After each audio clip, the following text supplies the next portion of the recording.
introduce today's host. You may notice that your video and audio are muted by default in Zoom webinars. So if you'd like to say something, either write it in the chat. And now, without further ado, it's my pleasure to introduce Jim Dieter and Art Wingrove. Yes, I'm Jim Dieter. Hello, everybody. Glad to have you with us today. These are our ALN member organizations. But thank you, everybody that's joining us today or that watch this going forward. I'm Jim Dieter, CEO of the Asset Leadership Network. I'm in Northern Virginia, Vienna, Virginia today.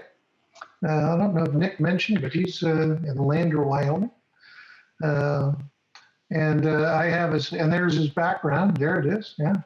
I have as my background today one of my favorite photographs I took in Ireland because in honor of Ark. So maybe this might be my favorite photograph printed out. I print big photographs. Anyhow, so we're really pleased to have with us today Art Wingrove. Art and I have known each other for some time, have been colleagues at the IAM and attended an IAM conference that Art was the responsible for, was the lead. And we have worked together as consultants along the way. We always had lots to talk about, so I thought he'd be a great guest. And Art is, if you saw the most recent newsletter, the ALN newsletter, Art is our newest senior fellow, and we're happy to have him. And it's a great opportunity. So without further ado, Art, where are you today? So I'm split. I'm currently in Brighton in the UK, so it's 9 o'clock here. And I'm back in the UK, but my picture behind me, I'm fortunate enough to have a house in just north of Cape Town. So my picture is from near myself and my wife. My wife's from South Africa. So my picture's from that house, which I'm missing at the moment, locked down here in the UK. Nice, nice. So when we start these chats, we've been sharing a little bit of personal information, which is often very different than our work information. But I think Art's work and his personal information are about the same. Why don't you tell us about your blog? That's quite interesting. So I left sort of consultancy about a couple of years ago to form my own little consultancy company. And one of the reasons I did that was I wanted to start a blog about asset management and a blog that asks questions. So it's called The Wandering Asset Manager, Wandering WA, Wandering WO. So I wish between the two of those. And the blog is to ask questions and to say, well, nobody has all of the answers, not even the consultants out there. So what do we think about? And where in the world are they doing this well? And that's part of the reason why I wanted it, looking to find out how things work in different parts of the world and say, well, is there something from here that transfers from here? And that's very much what I want to bring to the ALN as well as get from it. So Wandering Asset Manager, please do check it out. You can comment or reply back to me.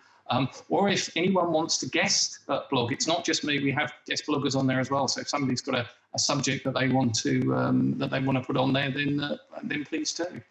Cool. So in checking out your blog again recently, preparing for this, you had the one that really caught my eye. The most, they all looked interesting, was about stakeholder capitalism. That's really relevant to asset management, ISO 55000 approach. Could you tell us a little bit about what your thinking is along that and what it's about? I'm thinking that stakeholder capitalism is something which is kind of, it's been hidden behind lots of other things that have been going on in the world this year. But stakeholder capitalism really has come from the World Economic Forum, Davos man, and hopefully now Davos woman as well, looking at capitalism since the 1980s and saying, well, we need to do something to balance this business about stakeholder primacy. And the reason why I think this is key for asset management is a lot of asset-owning organisations that are shareholder-owned probably have this challenge of how to reconcile things like shareholder value and shareholder primacy with other things intangibles such as the environment, sustainability, and all of these things. And I think although stakeholder capitalism wasn't conceived purely for asset management, it's come from Davos and the American, I think it's the American Chamber of Commerce and the British Chamber of Commerce and the World Economic Council. I think it offers something for asset management, and particularly organisations in that shareholder situation that I think we've struggled with since the 80s, since the principle of shareholder primacy. Quite interesting. It's very good, and there's some really interesting links in there. Milton Friedman hasn't been a personal favorite of mine, but Art found a quote. What was the quote from Milton Friedman about? Milton Friedman said that when there's opportunity in society is times of big change, and the things that get brought to the fore are often things that, as he puts it, is laying around at the time. So when there are ideas that are laying around at the time, they're often what you select from in times of great change. Yeah, I'm a big fan of that theory, and it's the Nicholas Tazim, the Black Swan book. Oh, Taleb, yes. It ties actually back to some of my college work on the central limit theorem. I did a paper on, but the idea of these really rare events, and that we can, as we're trying to do something like asset management, get people more cognizant of asset management and the possibility and just how big a deal it can be to organizations, that change can be so incremental and in such small steps until it isn't, until it's whoosh. And well, clearly we're in one of those times of great change. So there's a famous quote, never waste a good crisis. And I'm not sure whose it is. Somebody may well inform us, but never waste a good crisis. That opportunity for unfreeze and refreeze change. Yeah, that's maybe there's nothing more important to what we do than that concept, maybe. So when we put an article, a little blurb about you in our newsletter this week, we just sort of used American vernacular and said you were working for the Irish government, and you went, no. And what was the term that you used? It's a semi-state, which isn't anything to do with matter, but in Ireland and in a few countries, they have this concept of an organisation which is not the state, but it's owned by the state. So the organisation I worked for was AVEA, which looked after gas and water.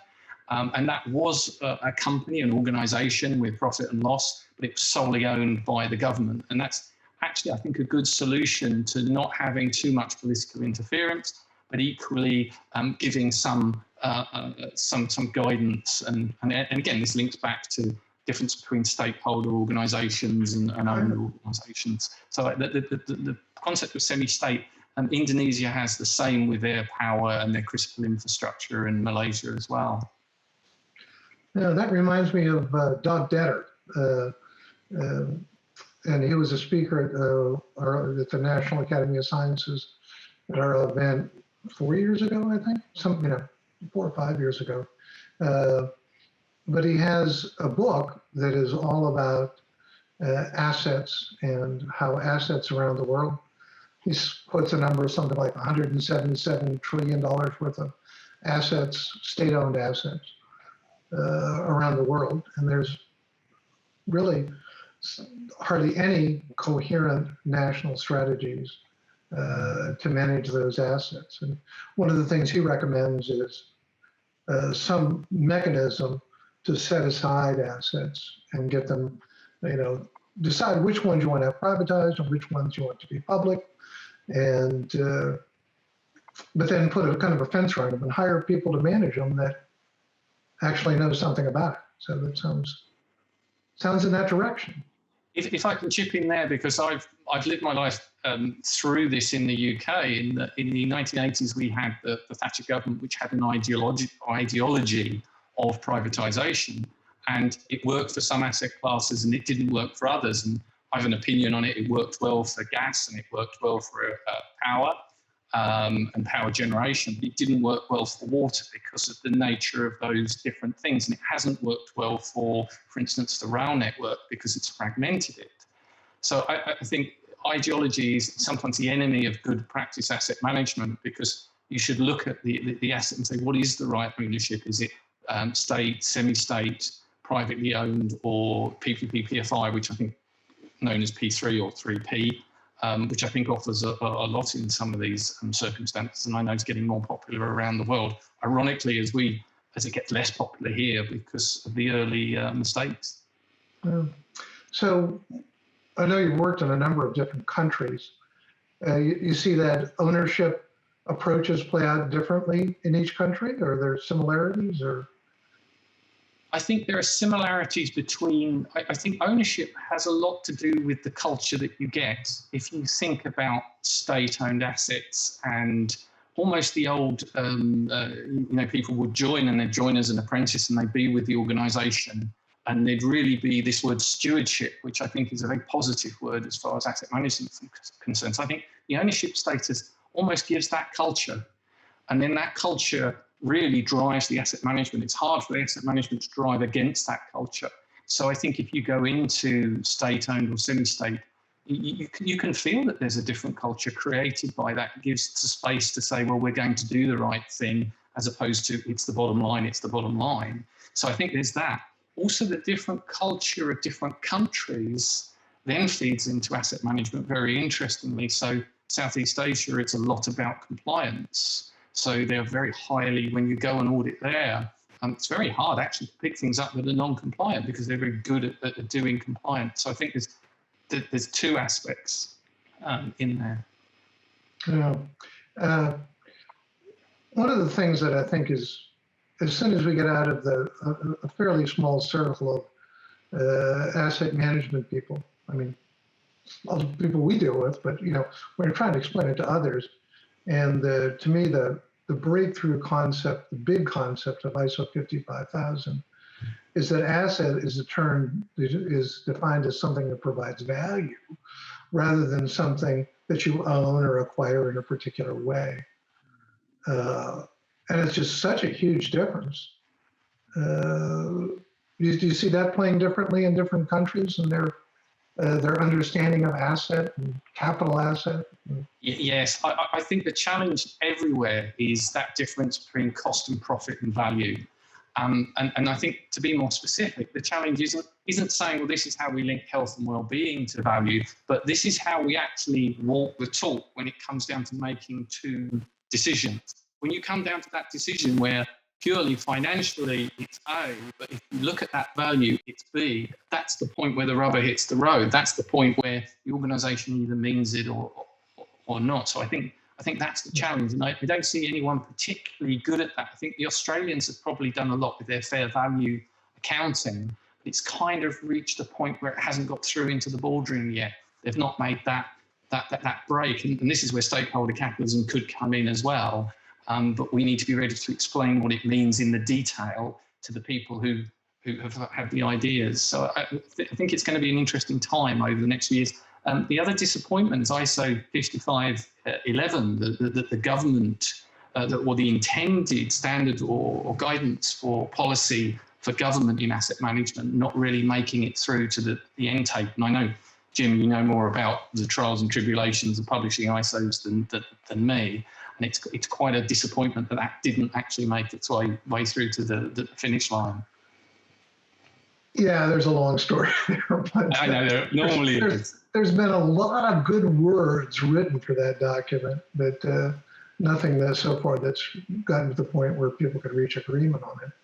And I think, I think there's a part of it that's maybe we really don't understand what's different generically in a way that translates across cultures and countries and political systems.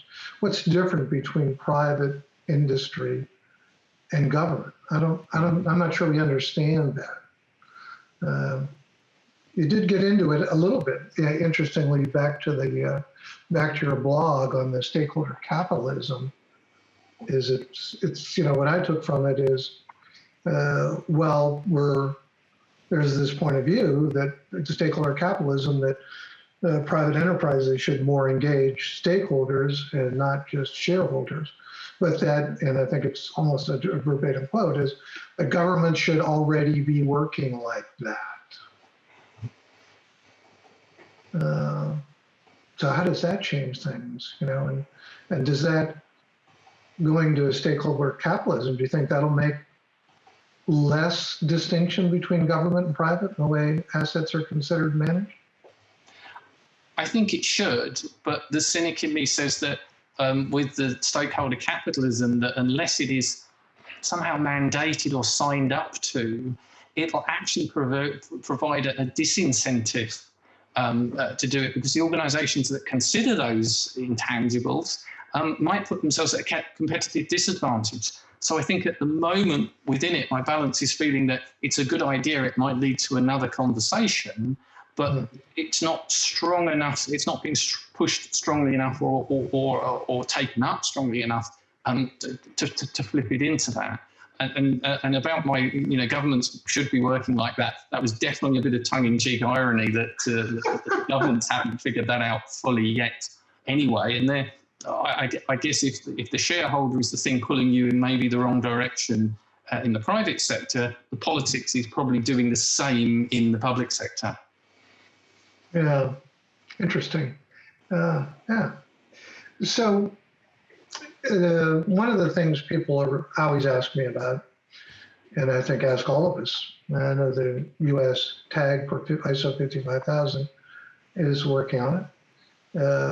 One of our old colleagues, Rob Rings, I think is leading that effort, the U.S. tag. But looking for case studies, success stories. I sometimes explain it as the late adopters, we're at the early adopter phase still, and the late adopters, want a rock solid business case that's like taking money to the bank, and early adopters see promise and act on it. But I know you've worked in a number of interesting environments. Do you have any notable success stories that you could share? There's a good couple, and they tend to have things in common, which I think we'll come back to, which I think is the end point. I mean, my favourite one is Gas Networks Ireland, formerly Bord Gosh, and Bord Gosh means the gas board in Irish. Now Gas Networks Ireland, and I first came across them in 2013, and I think fair to say they were a good organisation then for a number of sound reasons. They had very good succession strategy of moving people around through the organisation. So they, somebody would be in operations, then they'd be in safety, and somebody else would move from safety, into maintenance, into strategy. So they were a good organisation anyway, and they saw asset management as a good way of starting to bring these things together. They saw a need for it, and they went to PAS 55. And during their program to get PAS 55, the ISO was launched, so they swapped at the last minute and got ISO in 2015. And then since then, they've had a couple of improvement programs. And I guess the reasons why I think they are so good is because they had a good culture to start with, of moving people around and very long-term planning. Also, I think they undertook continual improvement. And I think transformational change is a buzzword. A lot of people are selling transformational change. We'll transform your business. And I think when you get to a certain level of maturity above, for instance, ISO 55000, transformational change actually doesn't get you that much more. And this is just my opinion, and I'm really interested in stories to the contrary or arguments to the contrary. I think you get to a certain point and the transformation actually provides more disruption than it does improvement. And you end up just changing things around and not getting any improvement. I think there's a point where the organisation's got to look at itself, and it's got to be competent to look at itself and then analyse what it sees and say, we need to make a change now. Good is not good enough. We want to get better. We want to get great. And I think one of the things about GNI, and also one of their problems, is they never admit that they're really good at something. So I have trouble actually saying, you're really good at this. But that drives them to say, well, we want to get a little bit better. And their means of getting better is to do management review in the proper management system sense and get better. The last thing that they're doing now is integrating management systems. So 9,000 for quality, 14,000 for environment, 50,000 for energy, and 45,000 for safety, and 55 for asset management. So they're looking to integrate those management systems and gain efficiencies out of bringing groups together and making those connections. And I think they're going to do it well. I think that's one of the next frontiers, is asset management not looking in on itself, but actually looking out and integrating further. Yeah, it's interesting about the ISO management system standards. People that aren't involved in the development might not be aware, but much of the text in all of those documents is exactly the same, because it's mandated by the quality people who kind of own that management system standard system. And it's all good, but I sometimes wonder if they're not shooting themselves in the foot by making every standard a quality standard. You know, if you took the quality statements out of ISO 55001, it's much easier to understand. If you said you need a quality system, rather than saying you need to document that 24 different times, that it would be easier for people to see. Oh, it's really about having a plan and using some of these fundamentals that are mentioned in 55,000 and making it happen. And if you don't have a quality system, you got a long way to go. Can I be provocative and actually say that there's a flip side of this, that if you did ISO 9000 right and you had your objectives correct, would you need any of the management systems? And a few people have asked me this, could you do it all with 9000 if one of your objectives was doing good asset management? And that's a really provocative question. Yeah, no, that's good. I know of one example of that, Ramesh Gulati, who is a member of the US Tech, has been a delegate to several of the international meetings, works with the Air Force, I believe, in Tennessee, I think. And that's what they've done. When they started the development, his point of view was, well, we're already doing this, and we use 9001 to do it. And it brought a lot of insight to the question. Interesting. So, Art, you're going to be a senior fellow. So, any ideas of what you'd like to bring to the table, or how can we help, or anything like that?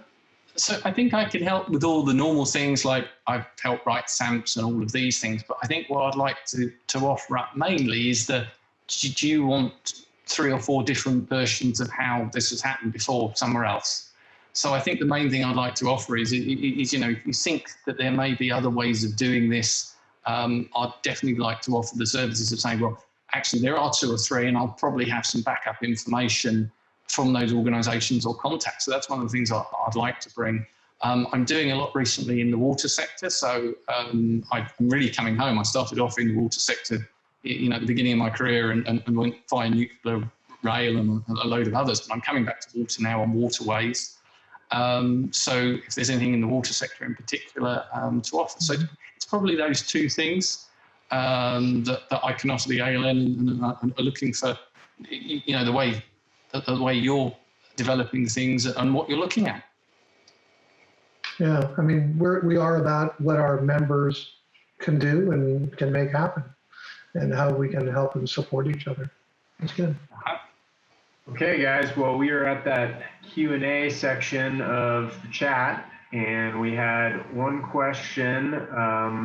Ark, what do you think will happen when organizations align multiple standards? Ooh. I'd like to say lots will happen, but it'll probably be just the people who are management system geeks. I have a saying that you can't sell management systems. You can try, but I've never managed it. You can sell the benefits of it. I think when they align, people will go, oh, isn't that brilliant? This plan is for safety and for asset management. Isn't this wonderful? Look, that happened. And people like us who've been working on it for years will kind of go, oh, goodness. But that's the best that we can hope for is we look at that and we go, that was a good day's work. Let's go have a drink and celebrate. So I think when they align, it won't be some big bang or something like that. I just think organisations will work better and people will go, oh yes, that aligns. I'm now in one meeting and there are two things covered and things are better. So I don't see it as a big bang, but I see there are a lot of benefit in it. But it will be very hard to prove that benefit, and almost you need to start off with, how are we going to show that we did a good job? Gotcha. Well, thank you so much, Ark, for being here, and thank you everyone for tuning in to continue the conversation. Please feel free to reach out to any of us personally or email webinar@assetleadership.net. And before I forget, since we didn't put this at the beginning, I'd like to share our slides. Oh, there it is. With of our members here at ALN. Great. And again, our production team. And yeah, thank you all for coming. You especially, Ark. Thank you very much.